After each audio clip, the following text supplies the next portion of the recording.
Daru, Lytane here, and we are finally on the world line where I have returned. And today I'm going to be having a look at Steins Gate and seeing if it's worth it.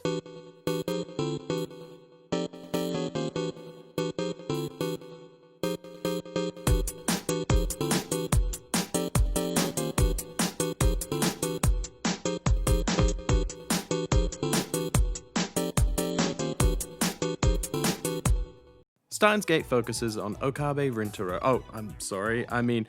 Hououin Kyouma, the leader of the Future Gadgets Laboratory. This company creates amazing and innovative tech gadgets like a TV remote in a toy ray gun, or a microwave that you can turn on by sending a message to it from your phone. It's called the Phonewave, name subject to change, and it may be the single greatest invention in the history of inventions. You see, when sending the timer, Mayuri, lab member 002, sends the timer in the wrong order, and the Phonewave, name subject to change, goes in reverse, and the chicken she was trying to thaw becomes even more frozen. Strange.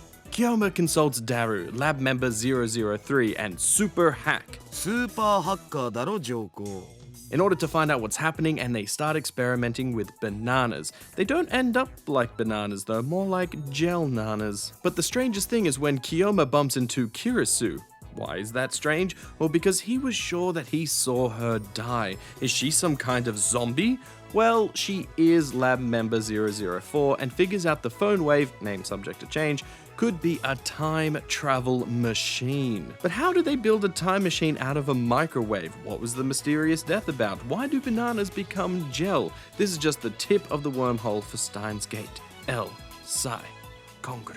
Steins Gate was released in 2009 and is a visual novel game. You may recognize the term if you have watched my episodes on 999 or Danganronpa, but this is a very different style of visual novel. The term visual novel is a very broad term to classify a game into. In fact, in Japan, there are two main subcategories of the visual novel. The first is an adventure game. Like Monkey Island was an adventure game to the West, a game like Professor Layton is an adventure game in Japan. This is because it is a game where it has a heavy amount of story, but it's broken up with gameplay segments. Usually these are puzzle elements, but they don't have to be. They can be any kind of genre really, like in Death End Request, it has an RPG element. Since you have a lot of interaction with the game, these are more considered adventures, hence the name. Then we have the second type, which are actually called visual novels in Japan. They are pretty much what you'd expect, a game that is almost all story with very little gameplay or interaction. Steins Gate falls into the latter category, which means that this is a 30-ish hour story where you will mostly be reading and listening to it, interacting with the game sporadically, most of which don't add anything more than side story. I would say this is like watching a show fused with an audiobook, and I can understand why many people don't particularly like this style of game. The look of the game is very traditional to a visual novel, varied static backgrounds with character sprites and the occasional special artwork to show a part of the story off. I love this art style. It is done by Hououin and it is so strange and stylish, which makes the characters really interesting to look at. The only character I don't really like the look of is Kyouma, or I'm going to be calling him Okarin from now on because that's his real name. He looks a little bit ugly and a little ratty, but you don't see him all that often because the story is told through his eyes, so it's alright. One of the few gameplay elements you can do is play around with Okarin's phone. You can pull it out almost whenever you want, and you can set wallpapers, different tones, and look through your emails. These emails are from other characters, and you have the choice of replying to certain keywords in order to flesh out that topic and story. You don't have to open these either, they are completely optional, meaning the one gameplay element in this can be skipped. These emails can be a little bit awkward to read because the text wraps around in a very strange way, so sometimes you have to piece together exactly what is being said. Also, just like in real life, if you take too long to reply, then you won't be able to, because then I guess it's just a little bit too awkward that you're replying to like a 3-day-old text, not that I have any life experience with that. So there isn't much of a game here. The only reason to play it is for the story. And how is it, you may ask? Well, in a single word, great. This is a time travel story, and while you do have to stretch some of your belief in order for it to work, it has very strict rules and sticks to them. There is a massive Reddit article by Woute that explains all of it. It's a crazy read, and I'll have a link to it in the description below. The main focus of the story is how the group can send emails to the past, which they call D-mails, and they change the present. The only problem is that once the world has changed, no one remembers the other world lines. All except Okarin. Okarin seems to have a special ability which he calls Reading Steiner, which lets him remember world lines. This confuses him though, because he doesn't gain any new memories after the switch, meaning he has to learn what is going on in the current world line. This is a fun and unique concept and really lends to so many opportunities for story. Time travel and only one person remembers? Interesting. They also develop a way to send memories back in time, but there are more consequences with that, and it is severely limited, as it can only go back 48 hours. Using all of these concepts together is what makes the story as a whole very interesting, but the real focus is on how the characters interact with all of this. So you'll be spending a lot of time with these characters, so let's hear a little bit about them. Okarin is the main character and leader, and to be honest, quite annoying. He is what the Japanese people would call a chuny, which means an overreactive imagination, a tendency to be over the top, and to speak in fictional terms. And boy, is he very over the top for this, perhaps for half the game, before he starts to get some character development. I found myself skipping some of his rants because they were so annoying and long-winded. Thank God they gave me the option to do this. But they are integral to set up the second half of the game, so whilst annoying, they do serve a purpose. Mayuri is a sweet girl, though a little bit ditzy. She isn't stupid, but all that science stuff goes way over her head. I really liked her. She is simple but well written and prone to great insight.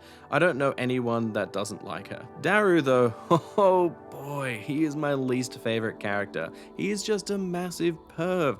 I don't get this trait in Japanese stories where they say stupid stuff or get characters to repeat things that are vaguely sexual. When he isn't like that, he is a fine enough character, but I just wish he had more development and less pervy nature. Kurisu was one of my favorites because she doesn't take Okarin's bull. My favorite part of the game is when he tries to call her up and tell her a plan, and he starts his usual chuny nonsense, and she just hangs up on him mid-sentence. I wish I could do that. So that's all the main characters. Let's have a look at some of the side characters. Moeka is a little annoying, and she can't talk to people, so she only sends messages to Okarin. She doesn't have much of a character beyond that, and seems like they didn't really know what to do with her, so she's a little bit meh. Luca is a guy. Yep, he is meant to look androgynous. It's actually a plot point in the game. He is very shy and, yeah. That's pretty much it. There's not really much to him. He's not a bad character, but he has very little presence. Moeka is the character with the least screen time, and she has way more presence, so that's saying something. Faris is another fun character. She is a maid at a maid cafe that Daru is in love with. She is fun, giving into Okarin's delusions, but also is very smart and capable. She also speaks like a cat and says nyan all the time. Lastly, we have Suzuha, a new girl to the area. She works part-time for Tennoji, which is another great side character, and helps run his CRT store. Do you know what a CRT is? Yeah, it's those old school televisions. It's so random. She is a fun and optimistic character and a very good fighter, but she hates Kurisu for some reason. She just gives off bad vibes, okay? Throughout the story, you will find a few branching paths in the game, and these are all tied to each of the main characters and their D-mails. As the plot progresses, the consequences for manipulating time start to show, and now some tough choices have to come up. And since Okarin is the only one that remembers what is going on between world lines, he has to make these choices. Boy, they are not easy. These different endings aren't canon per se, but you should get them as they really flesh out some of the characters and story. In fact, the Luca ending made me cry. No spoilers here, but by the point in that game, I was just overwhelmed with feelings, and that ending just really got to me. For the least exciting character to have the most powerful ending, damn, that's not fair. After all of this though, there is a true ending as well, which requires you to answer some emails that you get from characters in the right way. This is a strange way to unlock the true ending, and is also a little annoying, as there is no hint in this game as to which one will be the right one, and there are so many branching topics in these emails, so if you choose the wrong one, you're locked out of the true ending. I'm surprised people figured out how to do this. They must have played through multiple times in order to figure this out. What's more, like I said, you can miss these if you don't notice that you've got an email, so damn, you're also locked out of the true ending. I needed a guide to do this, I'm not gonna lie, because it is so convoluted. This game was also turned into an anime which focuses on the true ending, which I'll be covering in another video. They also did a remastered version called Steins Gate Elite. This version changes the visual part of the novel dramatically. It takes the anime and reconfigures it for the novel.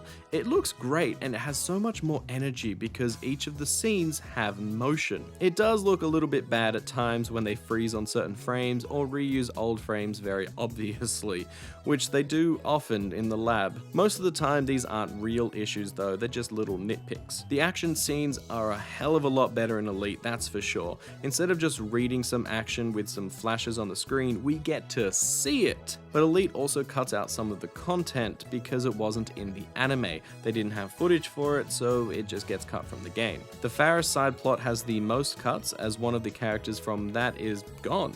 So, I mean, it wasn't really important, but it is gone and some of the purists out there get annoyed by this. Also, some scenes were rearranged and altered for pacing issues in order to fit the animation, and some of the music was changed around to better suit the moods. This was the version that I personally played because it is far easier to get on the PlayStation Store. Most people say to play the original visual novel because it has more story, and I'd say the art is overall better, but I love that kinetic energy from Elite, and I don't think it matters all that much. I didn't feel like I missed out on anything when I was playing Elite. In my opinion, I think that Steins Gate is worth it, and one of the best strict visual novels I have ever read. The story has many twists and turns with emotions going way up and way down. The characters can be a little annoying at times, but you can skip past these so it isn't so bad.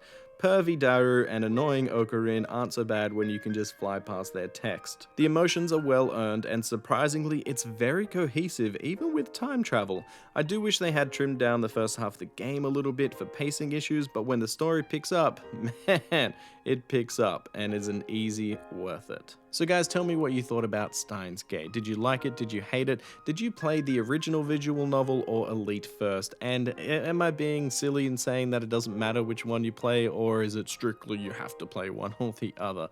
Because I think it doesn't really matter. Anyways, don't forget to like and subscribe, and see you guys next time.